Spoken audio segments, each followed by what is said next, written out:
الحمد لله الذي لم يتخذ ولدا ولم يكن له شريك في الملك ولم يكن له ولي من الذل وكبره تكبيرا تبارك الذي جعل في السماء بروجا وجعل فيها سراجا وقمرا منيرا الملك يومئذ الحق للرحمن كان يوما للكافرين عسيرا والذين يبيتون لربهم سجدا وقياما أرسله بالحق بشيرا ونذيرا وداعيا إلى الله بإذنه وسراجا منيرا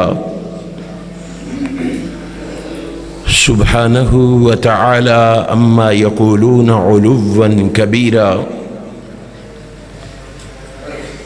الله أكبر كبيرا والحمد لله كثيرا وسبحان الله بكرة وأصيلا أشهد أن لا إله إلا الله وحده لا شريك له شهادة صادقة وأشهد أن محمدا عبده ورسوله اللهم صل على محمد وعلى آل محمد كما صليت على إبراهيم وعلى آل إبراهيم إنك حميد مجيد اللهم بارك على محمد وعلى آل محمد كما باركت على إبراهيم وعلى آل إبراهيم إنك حميد مجيد أما بعد فإن خير الحديث كتاب الله وخير الهدي هدي محمد صلى الله تعالى عليه وسلم وشر الأمور محدثاتها كل محدثة بدعة كل بدعة زلالة وكل زلالة في النار أعوذ بالله السميع العليم من الشيطان الرجيم أولئك هم المؤمنون حقا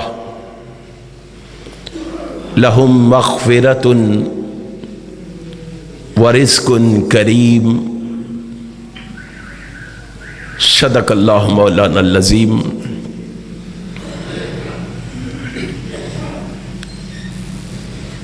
تمام تعریفیں اس اللہ کے لیے ہیں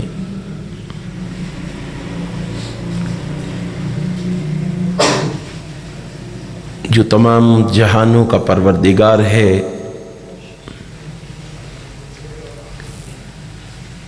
ہم اسی کی حمد و ثنا بیان کرتے ہیں اور اسی سے مدد اور مغفرت طلب کرتے ہیں۔ ہم اپنے نفسوں کے شر اور اپنے اعمال کی برائیوں سے اللہ کی پناہ مانگتے ہیں، کیونکہ وہ وحدہ لا شریک ہے، وہ سمیع بصیر ہے، وہ علیم بذات الصدور ہے، وہ فعال لما یرید ہے، اور وہ علی کل شیء قدیر ہے۔ اس رب العالمین کی مختصر حمد و ثنا کے بعد درود و سلام اس ہستی اقدس و مقدس پر جس کی وجہ سے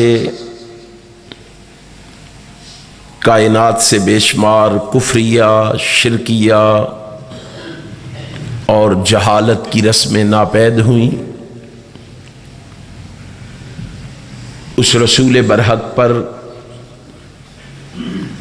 بارش کے قطروں سے، درختوں کے پتوں سے، ریت کے ذروں سے، آسمان کے ستاروں سے، سورج کی کرنوں سے، چاند کی شعاؤں سے بڑھ کر درود و سلام کے بعد حاضرین و ناظرین، اللہ سبحانہ و تعالی کی عظیم الشان اور عظیم البرکت کتاب میں سے اس مقام ذیشان کو میں نے اس وقت تلاوت کیا ہے، اسی مقام ذیشان کے حوالے سے میں اپنی معروضات اور گزارشات کو آپ کی خدمت میں پیش کروں گا۔ اللہ سے یہ دعا ہے کہ رب العالمین احکم الحاکمین مجھے حق اور سچ کہنے کی توفیق عطا فرما دے، اور پھر میرے سنانے کے بعد، آپ کے سننے کے بعد اللہ ہم سب کو اس پر عمل کی بھی توفیق عطا فرما دے۔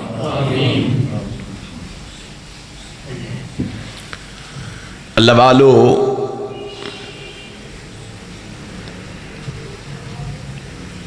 آج کے اس خطبہ جمعۃ المبارک میں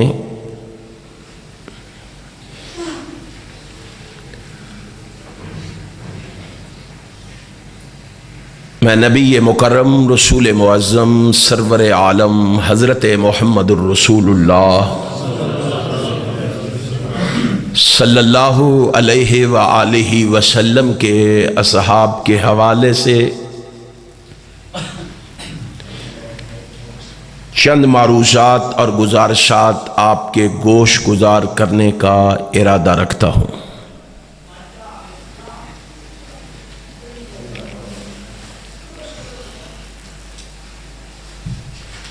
کیونکہ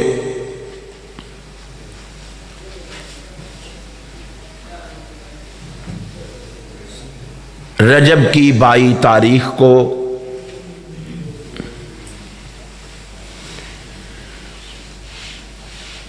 نبی مکرم رسول معظم سرور عالم حضرت محمد الرسول اللہ صلی اللہ علیہ وسلم کے صحابی حضرت امیر معاویہ رضی اللہ تعالی عنہ کے بارے میں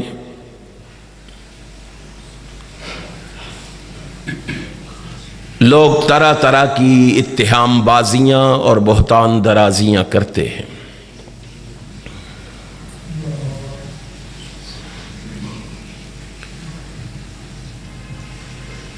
حالانکہ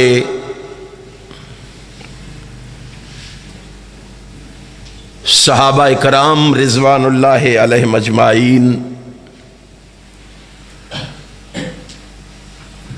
وہ آغوش نبوت کی پروردہ ہستیاں ہیں،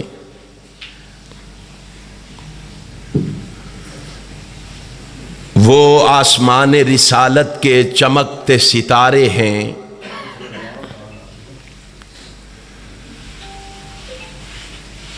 وہ گلشن رسالت کے مہکتے پھول ہیں، جن کی خوشبو سے پوری دنیا مہک اٹھی تھی۔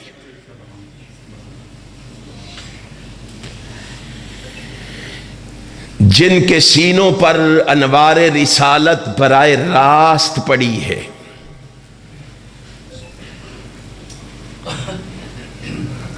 جن کا تذکرہ رب کائنات نے اپنی آسمانی کتابوں تورات، انجیل اور قرآن میں بھی کیا ہے۔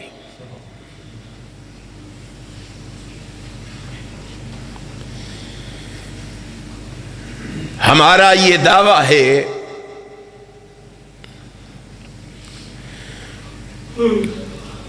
کہ انبیاء علیہم السلام کے بعد اس روح زمین پر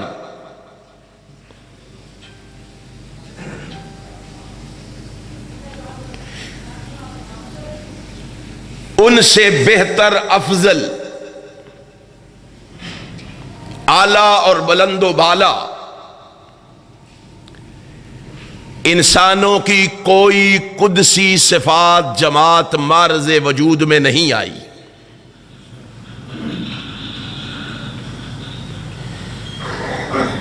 ہم اس شخص کو سوسائٹی کا سب سے بڑا منکر حرام سمجھتے ہیں،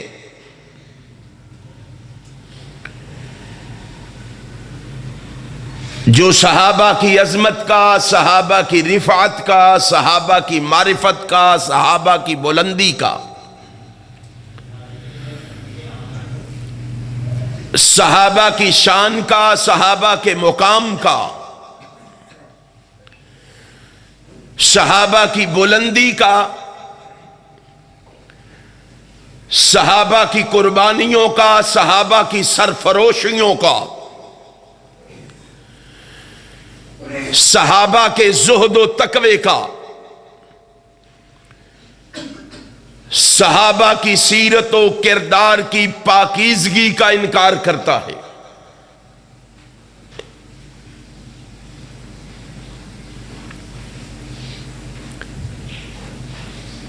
یہی وجہ ہے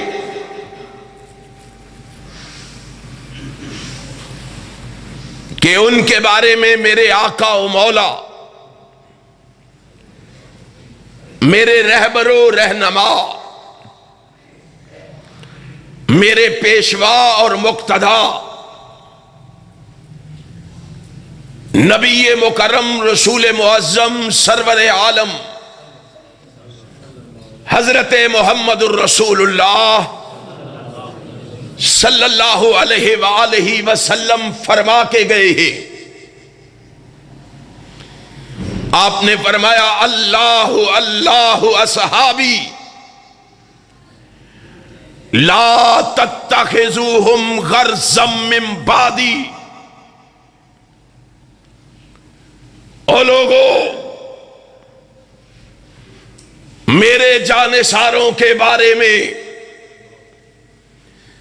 میرے وفاداروں کے بارے میں، میرے پروانوں اور دیوانوں کے بارے میں، میرے مستانوں کے بارے میں ہمیشہ اللہ سے ڈرتے رہنا، کوئی ایسی بات نہ کرنا جو میرے اصحاب کی عزت و عظمت کے خلاف ہو۔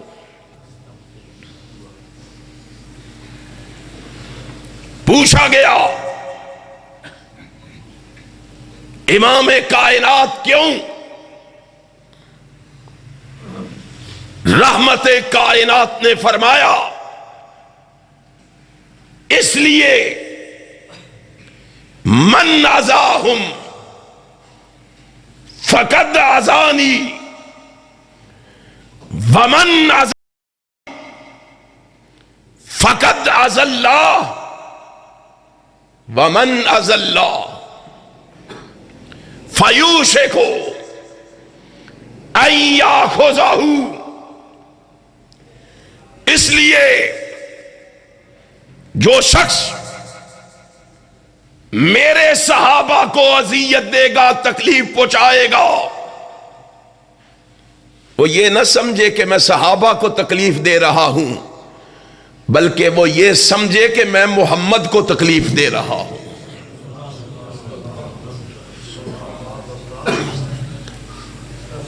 اور جو مجھے تکلیف دے گا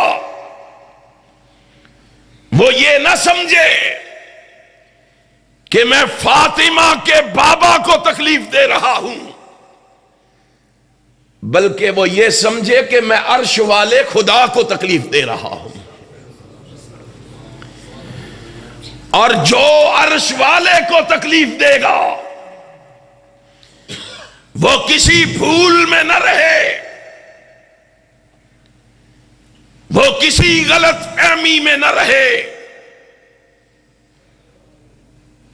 اس کو ایک نہ ایک دن اللہ ضرور پکڑے گا۔ وہ اللہ کی گرفت میں ایک نہ ایک دن ضرور آئے گا.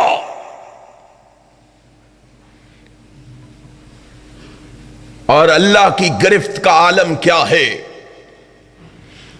ان بطش ربک لشدید. آسمان کا خالق و مالک جب کسی کو پکڑتا ہے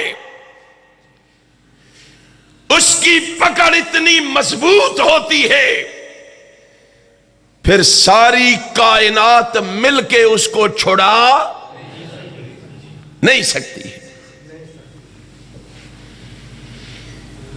رحمت کائنات کے اس خطبے کو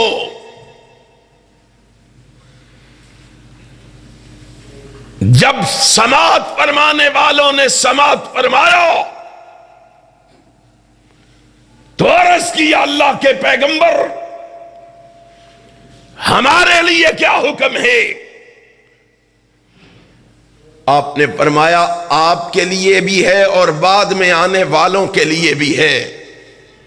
محبوب جی کیا حکم ہے؟ فرمایا اکرموا اصحابی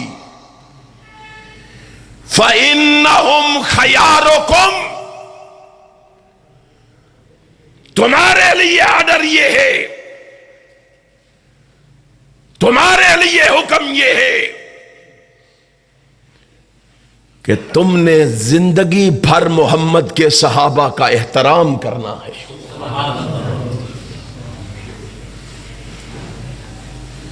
وہ فتح مکہ سے پہلے ایمان لائے ہوں یا فتح مکہ کے بعد ایمان لائے ہوں،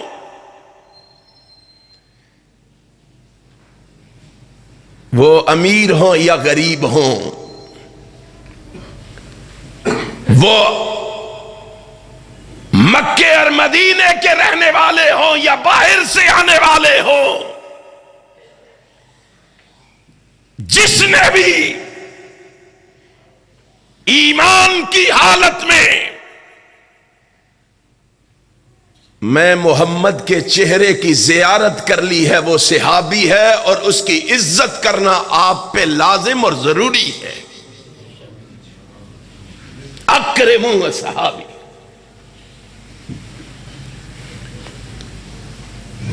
ان کا اکرام و احترام اتنا ضروری سنن نبی داؤد ہے کہ ان کے احترام و اکرام کو اللہ کے احکام کی تعظیم قرار دیا گیا ہے. ان من اجلال اللہ تعالی اکرام ذی الشیبۃ المسلم. اور دنیا جہان کے رہنے والوں اور دنیا جہان کے بسنے والوں، اللہ کے احکام کی تعظیم اسی صورت میں ممکن ہے کہ جناب محمد الرسول اللہ صلی اللہ علیہ وسلم کے اصحاب کا احترام کرو، آپ کے چاہنے والوں کی عزت اور توقیر کرو.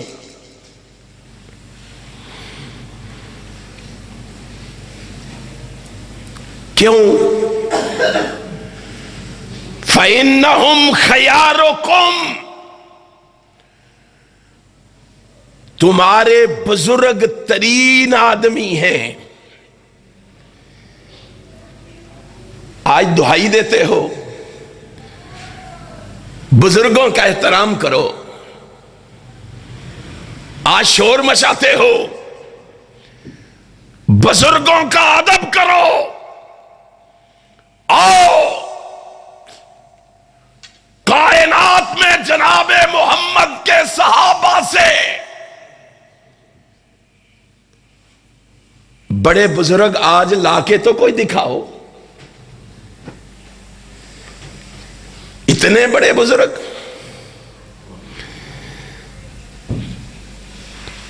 کہ ان کی عزت و احترام کے لیے آمنہ کے لال کو کہنا پڑا ان من اجلال اللہ تعالی اکرام ذی الشیبۃ المسلم. رحمت کائنات حضرت محمد الرسول اللہ صلی اللہ علیہ وآلہ وسلم نے ان کی بزرگی کا ایک اور انداز میں بھی اعلان کیا. سنن ابن ماجہ ہے. رحمت کائنات فرماتے ہیں اے آج ساری کائنات کے بزرگوں کو اکٹھا کر لو. آج کے دور کے ساری کائنات کے بزرگ مل کے حبشے سے آنے والے کالے سے رنگ غلام بلال کی جوتی سے لگنے والی خاک کا بھی مقابلہ نہیں کر سکتے. میں نہیں کہہ رہا، کائنات کا امام کہہ رہا ہے، فاطمہ کا بابا کہہ رہا ہے، حسنین کا نانا کہہ رہا ہے، عبداللہ کا در یتیم کہہ رہا ہے، اور شیما کا ویر کہہ رہا ہے، ساری کائنات کا پیر محمد کہہ رہا ہے صلی اللہ علیہ وسلم. کیا کہا؟ فرمایا لمسعد رجل منہم مع رسول اللہ صلی اللہ علیہ وسلم یغبر فیہ وجہہ خیر من عمل احدکم عمرہ وَلَوْ أُمِّرَا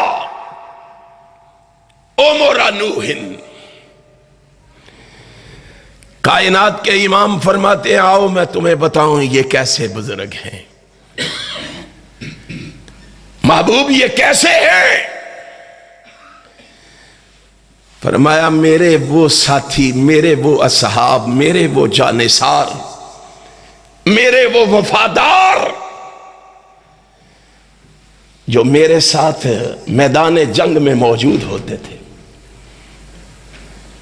اور میدان جنگ میں موجود ہونے کی وجہ سے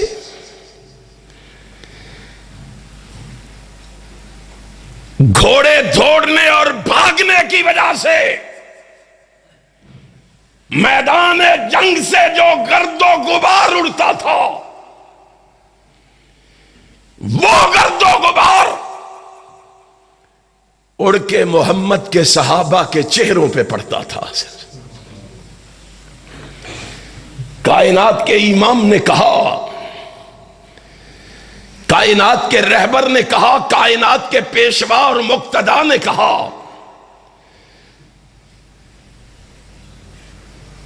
کہ صحابہ کے چہروں پر پڑنے والی مٹی، صحابہ کے چہروں پر پڑنے والا وہ گرد و غبار ایک طرف، اور آج ساری دنیا کے مومن مسلمانوں کی زندگی بھر کے اعمال ایک جانب.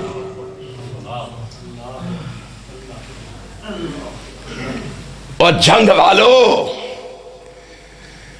نبی کائنات کی عظمت اور نبی کائنات کے صحابہ کی عظمت کو سمجھو. رحمت کائنات نے صحابہ کی نمازوں کی بات نہیں کی،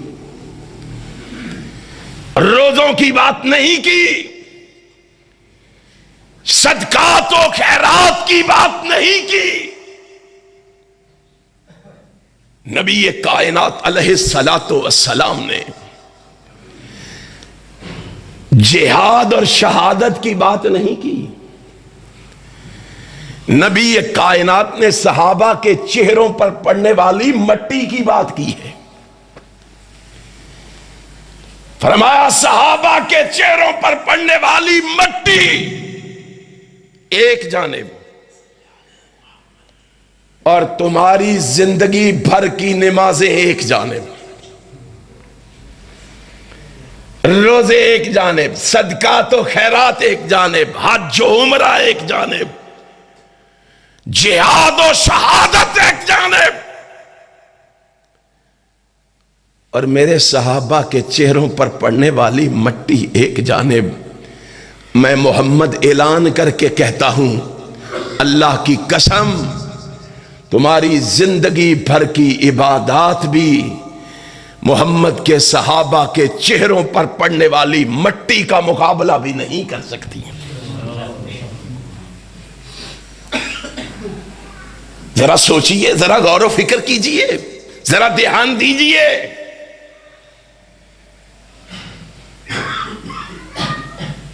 صحابہ کے بارے میں زبان کھولنے سے پہلے، اتہام بازی کرنے سے پہلے، انہیں طعن و تشنیع کا نشانہ بنانے سے پہلے، کائنات کے امام جناب محمد الرسول اللہ کا فرمان پڑھیے، رحمت کائنات کا ارشاد پڑھیے۔ نبی کائنات حضرت محمد الرسول اللہ صلی اللہ علیہ وسلم نے یہیں بریک نہیں لگائی، فرمایا وَلَوْ أُمِّرَ عُمُرَ نُوحٍ، امت محمدیہ کی عمر ہی کتنی ہے؟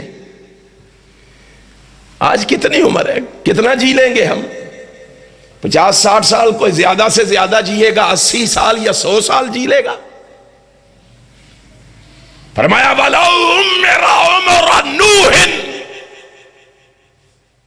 او جاؤ تمہیں جناب نوح جتنی لمبی عمر بھی عطا کر دی جائے،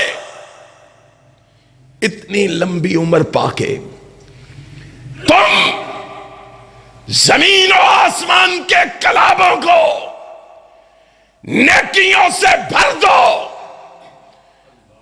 زمین و آسمان کے برابر نیکیوں کے ڈھیر لگا دو، اتنی نیکیاں کٹھی کر لو، پھر بھی محمد کے صحابہ کے چہروں پر پڑنے والی مٹی کا بھی مقابلہ نہیں کر سکتے ہو۔ سوچ تو صحیح، تو آج کن کے بارے میں بات کر رہا ہے؟ قرآن کریم کا مطالعہ کر، احادیث رسول کی برگردانی کر، تمہیں پتا چلے ایمان نبی کے صحابہ کے لیے، ایقان نبی کے صحابہ کے لیے، قرآن نبی کے صحابہ کے لیے، دین نبی کے صحابہ کے لیے،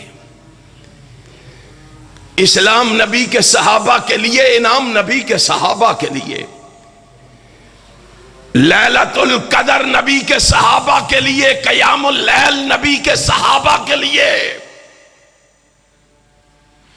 کامیابی نبی کے صحابہ کے لیے، کامرانی نبی کے صحابہ کے لیے،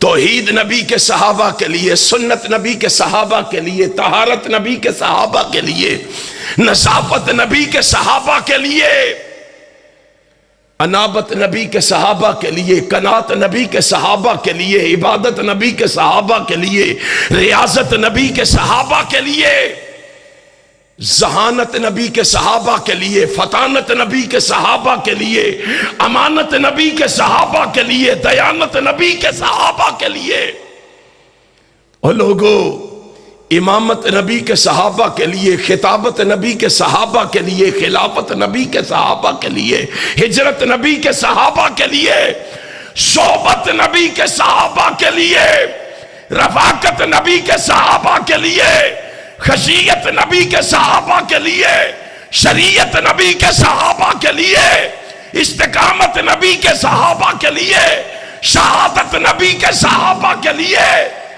تو روتا رو، قرآن کہتا ہے مغفرت بھی نبی کے صحابہ کے لیے، تو پیٹتا رو، اللہ کہتا ہے میری جنت بھی محمد کے صحابہ کے لیے۔ زبان کھولنے سے پہلے قرآن پڑھ تو صحیح۔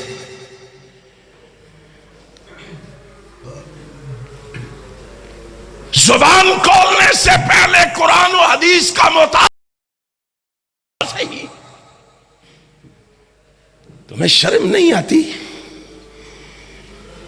تو امام کائنات جناب محمد الرسول اللہ صلی اللہ علیہ وآلہ وسلم کے صحابہ کے ایمان کے کیڑے نکالتا ہے. تیری حیثیت کیا ہے؟ تو کس بات کی مولی ہے؟ تجھے یہ حق کس نے دیا؟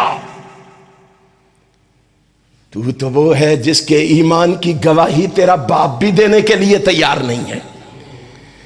تیرے ایمان کی گواہی تیرا بھائی دینے کے لیے تیار نہیں، تیرا امام دینے کے لیے تیار نہیں، تیرا پڑوسی دینے کے لیے تیار نہیں، تیرا محلے دار تیری ایمان کی گواہی دینے کے لیے تیار نہیں. تیرے قصبے کا، دیہات کا، شہر کا، ضلع کا، صوبے کا، ملک کا کوئی بندہ تیرے ایمان کی گواہی دینے کے لیے تیار نہیں. تجھے شرم نہیں آتی؟ تو ان کے ایمان پہ تنقید کرتا ہے جن کے ایمان کی گواہی، جن کے تقوی کی گواہی، جن کی طہارت کی گواہی، جن کی صداقت کی گواہی، عدالت کی گواہی، شرافت کی گواہی، سخاوت کی گواہی اگر دیتا ہے یا عرش والا خدا دیتا ہے یا مدینے والا مصطفیٰ دیتا ہے. تمہیں شرم نہیں آتی؟ تو نے صحابہ کو کیا سمجھا ہے؟ تو نے صحابہ کو کیا جانا ہے؟ تو نے صحابہ کو کیا پڑھا ہے؟ صحابہ تو وہ ہیں، اللہ کی قسم، صحابہ تو وہ ہیں جنہیں شہداء علی الناس کا خطاب ملا ہے. صحابہ تو وہ ہیں جنہیں رضی اللہ عنہم کا پروانہ ملا ہے. صحابہ تو وہ ہیں جنہیں کلم وعد اللہ الحسنہ کا خوبصورت تاج ملا ہے. صحابہ تو وہ ہیں جنہیں اولئک ہم المؤمنون حقا، اولئک ہم المتقون، اولئک حزب اللہ کی سندیں ملی ہے. صحابہ تو وہ ہیں جنہیں اولئک ہم الصادقون، اولئک ہم الراشدون، اولئک ہم الفائزون، اولئک ہم المفلحون کا اعزاز ملا ہے. صحابہ تو وہ ہیں جنہیں لہم مغفرۃ و اجر عظیم کا انعام ملا ہے. صحابہ تو وہ ہیں جنہیں لقد رضی اللہ عن المؤمنین کا شرف ملا ہے.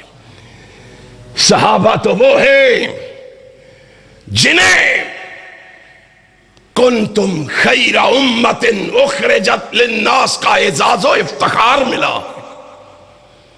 ارے صحابہ تو وہ ہیں جنہیں الیوم اکملت لکم دینکم کا تمغہ ملا ہے. صحابہ تو وہ ہیں جنہیں السابقون الاولون کا خطاب ملا ہے. صحابہ تو وہ ہیں جنہیں اعد اللہ لہم جنات کا انعام ملا ہے.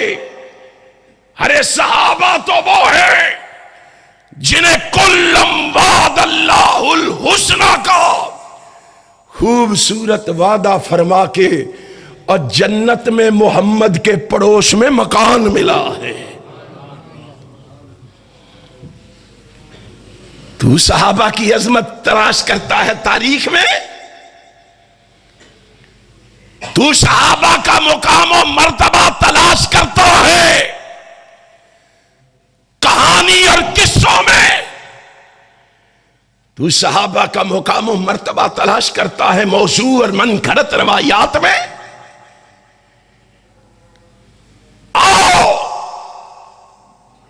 تو صحابہ کا وزن دیکھنا چاہتا ہے اور ترازو استعمال کرتا ہے تاریخ کا، اور صحابہ کو دیکھنا ہے، ان کے مقام کو سمجھنا ہے، تو تاریخ کے ترازو میں صحابہ کو نہ تولا کر، جب بھی تولنا ہو قرآن و حدیث کے ترازو میں تولا کر، تمہیں پتا چلے کہ صحابہ کا مقام و مرتبہ کیا ہے، صحابہ کی شان اور رفعت کیا ہے، صحابہ کا مرتبہ کیا ہے۔ امام کائنات حضرت محمد الرسول اللہ صلی اللہ علیہ وسلم نے فرمایا، میرے صحابہ کو اللہ نے اتنا مقام اور مرتبہ دیا ہے کہ تمہاری زندگی بھر کی عبادات بھی ان کے چہروں پر پڑنے والی مٹی کا بھی مقابلہ نہیں کر سکتی۔ لیکن افسوس، پیٹوں دل کو کہ روؤں جگر کو میں، مقدور ہو تو ساتھ رکھوں نوح گر کو میں۔ آج رسول اللہ کا وہ فرمان یاد آتا ہے، کائنات کے امام کی وہ حدیث یاد آتی ہے جسے امام ترمذی نے جامعہ ترمذی میں بیان کیا ہے۔ کائنات کے امام نے کہا تھا، ایک دور ایسا آئے گا، یاتی علی الناس زمان، ایک زمانہ ایسا آئے گا، ایک دور ایسا آئے گا، ایک وقت ایسا آئے گا کہ بعد میں آنے والے پہلے گزر جانے والے مسلمانوں کے ایمان کے کیڑے نکالیں گے۔ ان کے لیے رحمت کی دعا کرنے کی بجائے چاہیے تو یہ تھا کہ تو نے کلمہ پڑھا، تو نے دین اسلام کو تسلیم کیا، چاہیے تو یہ تھا تیری زبان پہ یہ الفاظ ہوتے، ربنا اغفر لنا ولاخواننا الذین سبقونا بالایمان ولا تجعل فی قلوبنا غلا للذین آمنوا ربنا انک رؤوف الرحیم۔ تو مومنوں مسلمان گزر جانے والوں کے لیے دعائیں کر رہا ہوتا، تو ان مومنوں مسلمانوں سے محبت کا اظہار کرتے ہوئے رب سے ان کی مغفرت کی دعا کر رہا ہوتا، لیکن تو نے ایمان کے کیڑے نکالنے شروع کر دیے۔ اور جن کی تربیت رسول اللہ نے فرمائی، جن کو دین رسول اللہ نے پڑھایا، جن کو دین رسول اللہ نے سمجھایا، ان کی کیفیت کیا ہے؟ ان کی کیفیت کیا ہے کہ وہ مسلمان بعد میں آنے والے مسلمانوں کی خیر خواہی رکھتے ہیں۔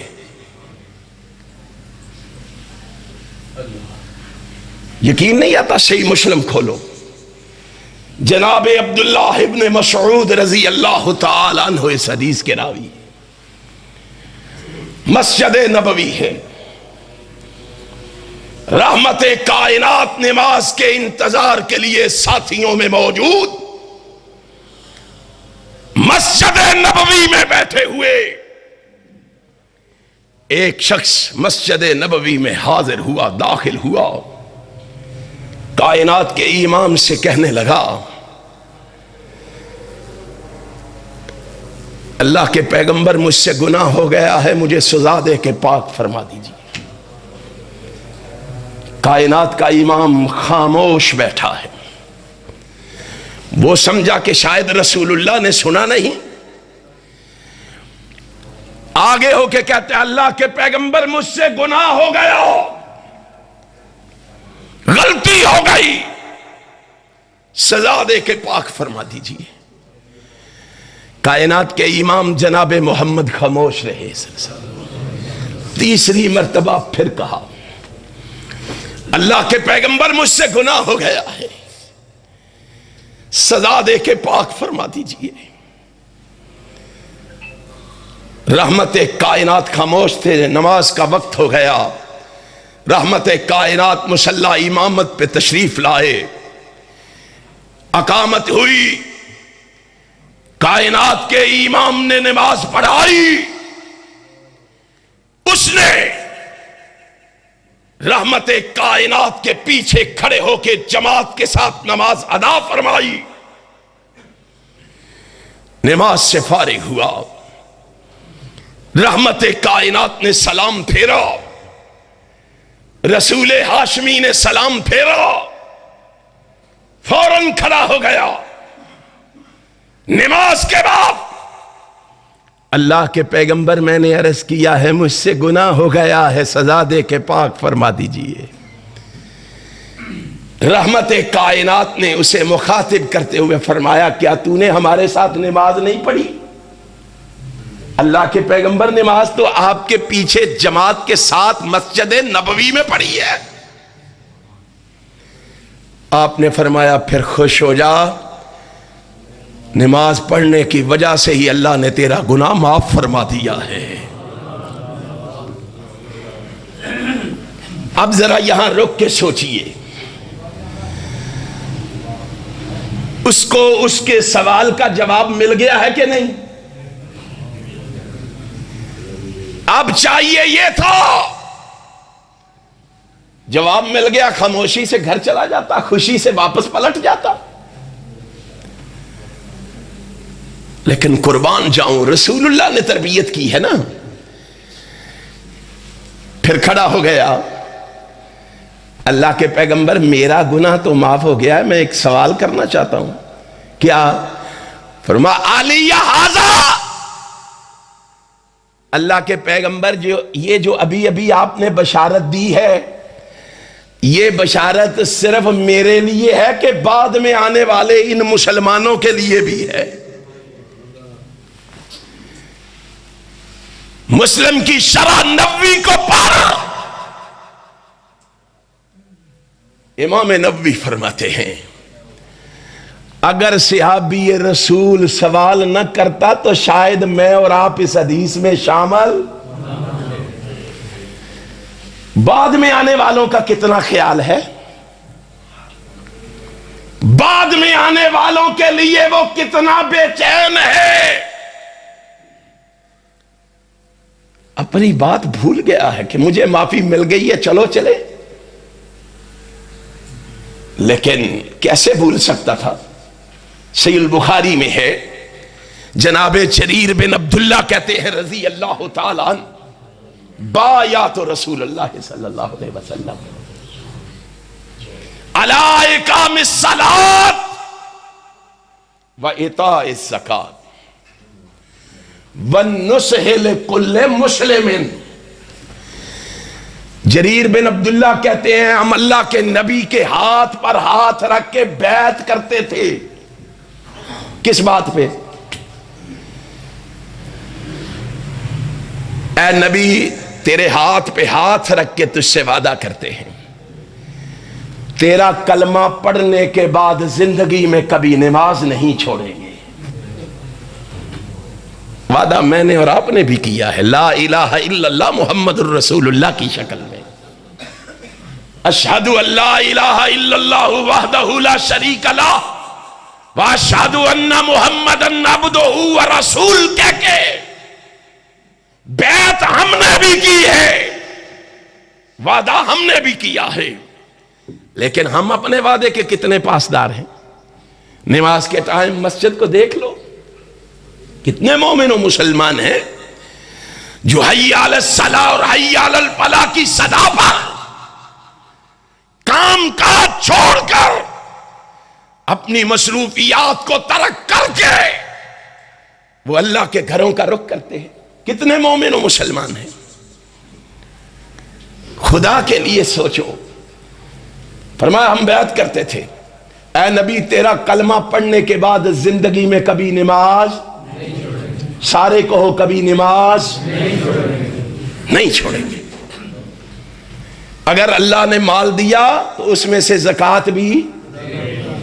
تیسری کون سی بات تھی؟ وَالنُّصِحِ لِكُلِّ مُسْلِمٍ، اے نبی تیرے ہاتھ پہ ہاتھ رکھ کے تجھ سے وعدہ کرتے ہیں جب تک زندہ رہیں گے اپنے مومن مسلمان بھائیوں کی خیر خواہی کرتے رہیں گے، مسلمانوں کی جڑیں نہیں کاٹیں گے، مسلمانوں کو ذلیل و رسوا نہیں کریں گے، مسلمانوں کے عیب تلاش نہیں کریں گے،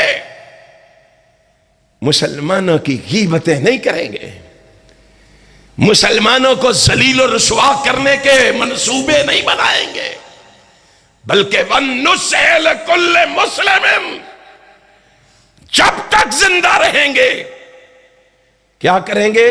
مسلمانوں کی خیر خواہی کریں گے۔ رسول اللہ کے ہاتھ پہ ہاتھ رکھ کے بیعت کی ہے، اور اس کا مظاہرہ عملی طور پہ مسجد نبوی میں ہو رہا ہے۔ کائنات کے امام نے کہا جاؤ، تو نے جو گناہ کیا ہے نماز پڑھنے کی وجہ سے اللہ نے معاف کر دیا ہے۔ اس نے کہا آقا میرے لیے ہے کہ ان کے لیے بھی حکم ہے؟ ہائے نبی مسکرا پڑے۔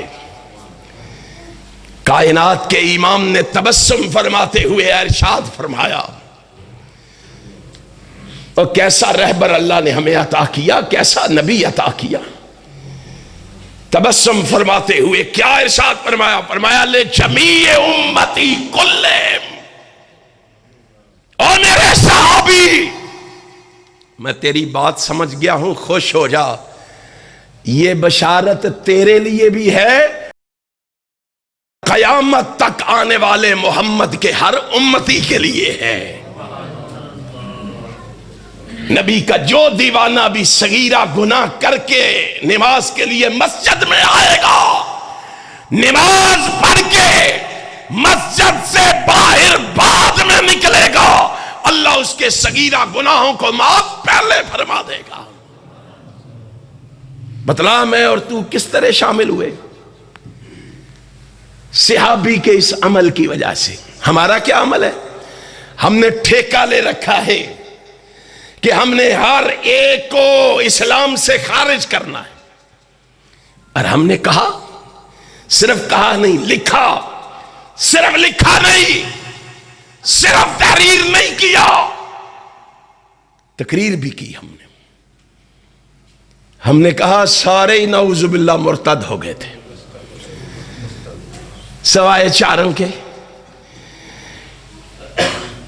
یہ خیر خواہی ہے، یہ اسلام اور شریعت ہے، یہ دین ہے۔ ہم نے دین سے یہ پڑھا ہے، دین سے یہ سیکھا ہے۔ خدا کے لیے سوچو، خدا کے لیے غور و فکر کرو۔ اور اسی لیے عرش والے کی غیرت کو جلال آیا تھا، اور عرش والے نے اسی لیے فرمایا تھا، ان کے ان عملوں کو دیکھ کر، صحابہ کی ان محبتوں کو دیکھ کر، صحابہ کی ان الفتوں کو دیکھ کر، صحابہ کی ان چاہتوں کو دیکھ کر، صحابہ کے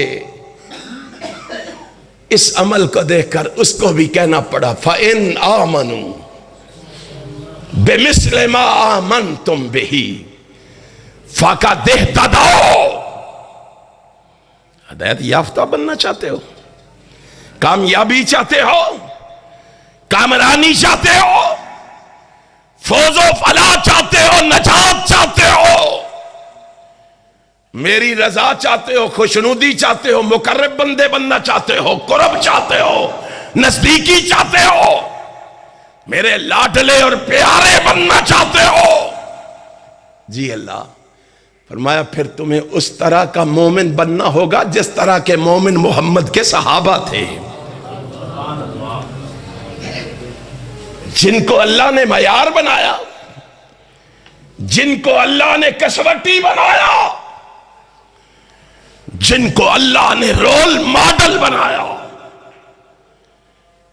جن کو اللہ نے تمہارے لیے اسوہ حسنہ بنایا، آج ان کے ایمان کے کیڑے نکالتے ہو، آج ان کے ساتھ بغض کا اظہار کرتے ہو، آج ان کے ساتھ عداوت و کدورت کا اظہار کرتے ہو، آج ان کے ساتھ نفرت کا اظہار کرتے ہو۔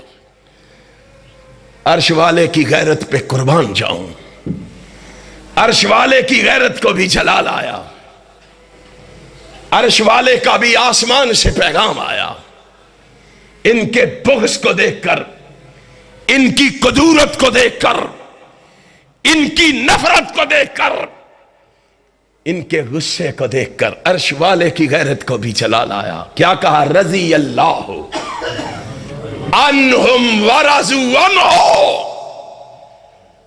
او میرے محبوب، میں اعلان کر کے کہتا ہوں، ساری کائنات کے لوگوں سے کہہ دو، کائنات کے لوگوں کان کھول کے سن لو، ساری کائنات کے لوگ محمد کے صحابہ سے ناراض ہوتے ہیں تو ہو جائیں،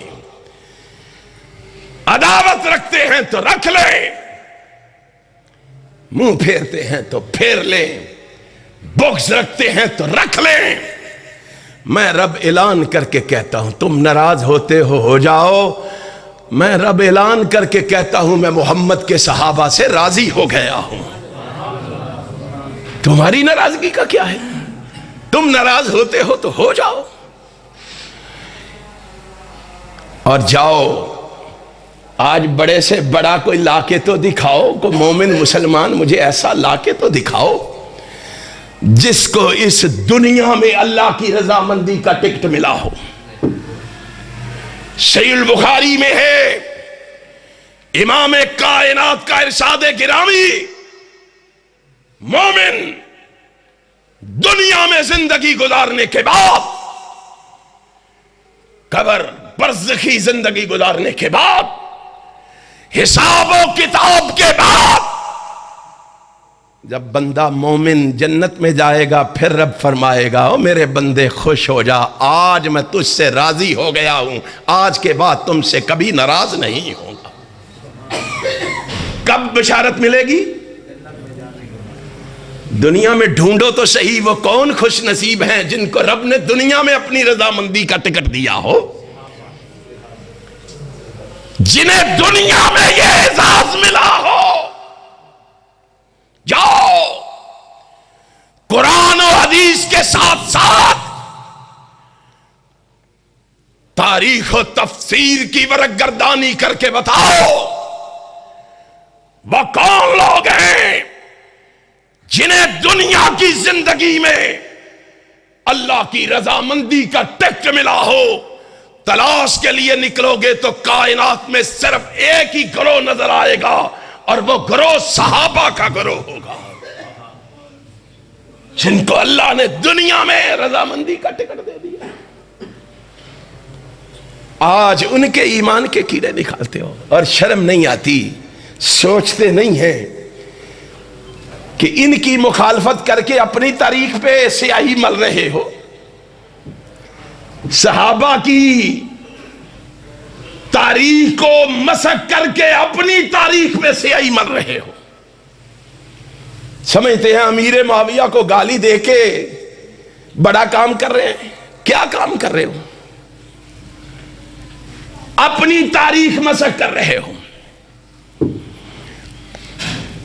آپ کو پتہ ہے، ایک مثال مشہور ہے کہ مسلمانوں نے آدھی دنیا پہ حکومت کی ہے، پتہ ہے نا آپ کو؟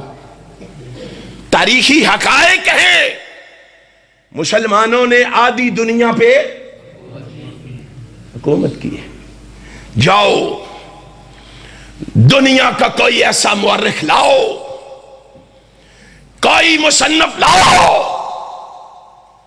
تاریخ کا ہو یا تفسیر کا ہو، جاؤ دنیا میں کوئی تاریخ کی کوئی کتاب لاؤ، اور اس تاریخ کی کتاب سے مجھے اس مسلمان حکمران کا نام بتاؤ جس نے آدھی دنیا پہ حکومت کی ہے۔ تلاش کرو، ڈھونڈو، آدھی دنیا پہ حکومت کرنے والا مسلمانوں کا حکمران کون سا؟ یا یہ دعویٰ چھوڑ دو، یا اس دعوے سے دستبردار ہو جاؤ، اور یا پھر تاریخ سے اس مسلمان حکمران کا نام نکال کے دکھاؤ۔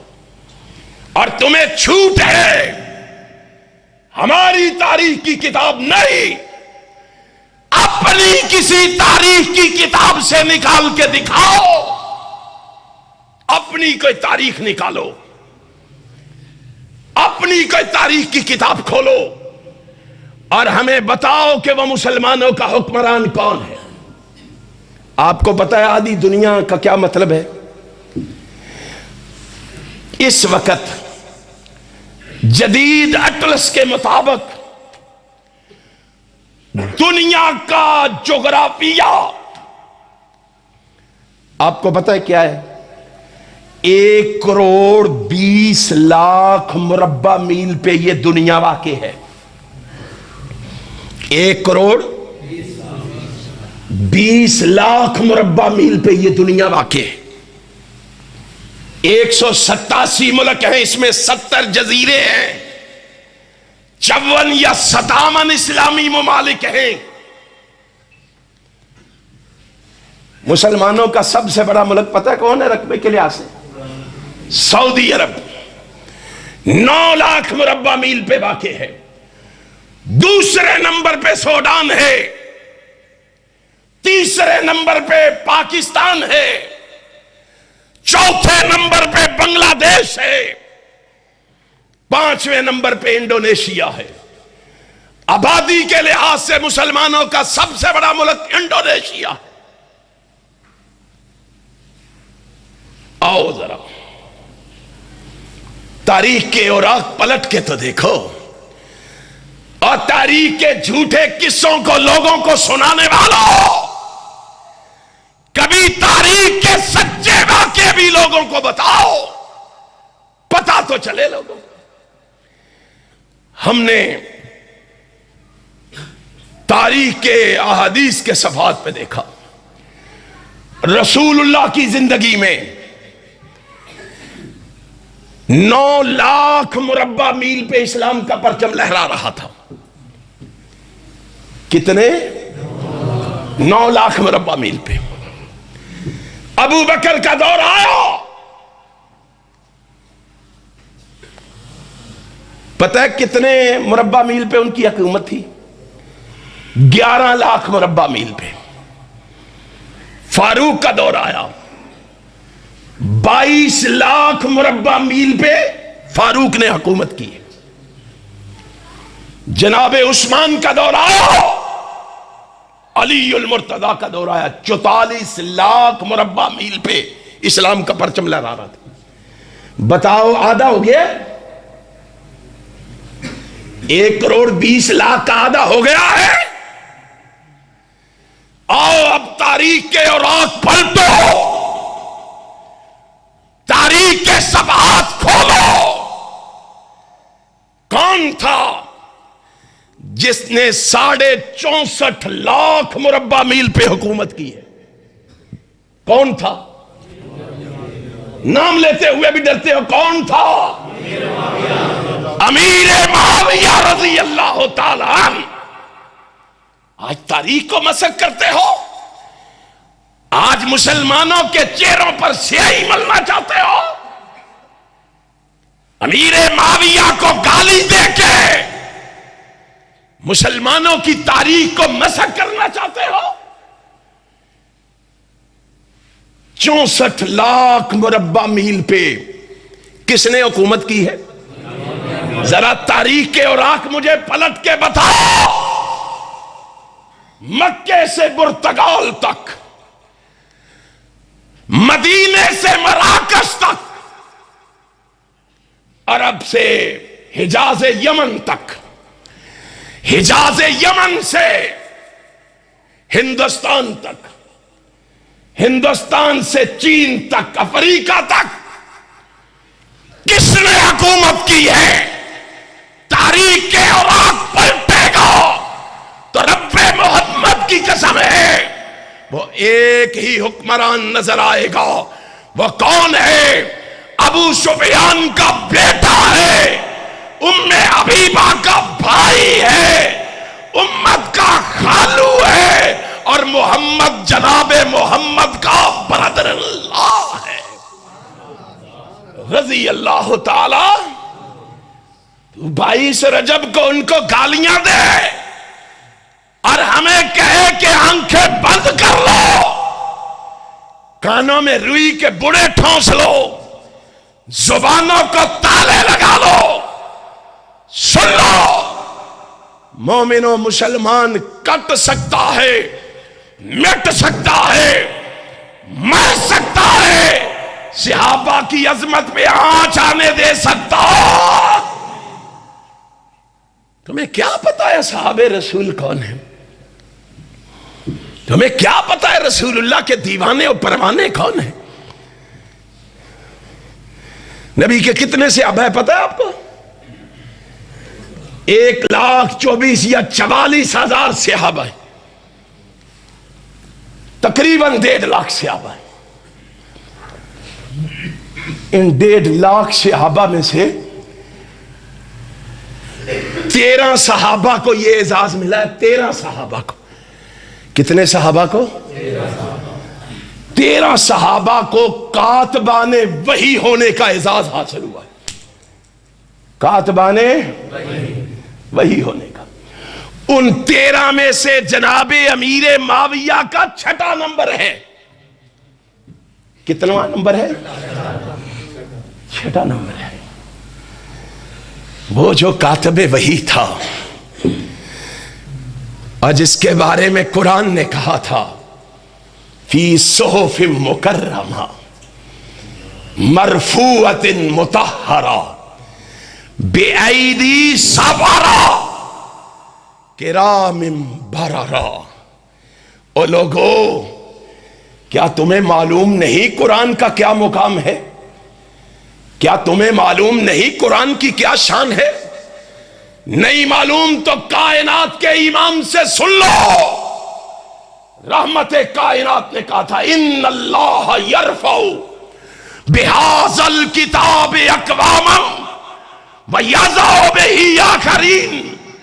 یہ قرآن اتنی مقدس کتاب ہے، جو قوم اس سے جڑ جاتی ہے اللہ اس کو زمین کی پستیوں سے اٹھا کے آسمان کی بلندیوں تک پہنچا دیتا ہے، اور جو قوم اس سے کٹ جاتی ہے، جو قوم اس سے علیحدہ ہو جاتی ہے، اللہ اس کو آسمان کی بلندیوں سے اٹھا کے جہنم کی عمیق گہرائیوں میں پھینک دیتا ہے۔ وقال الرسول یا رب ان قوم اتخذوا ھذا القرآن مہجورا۔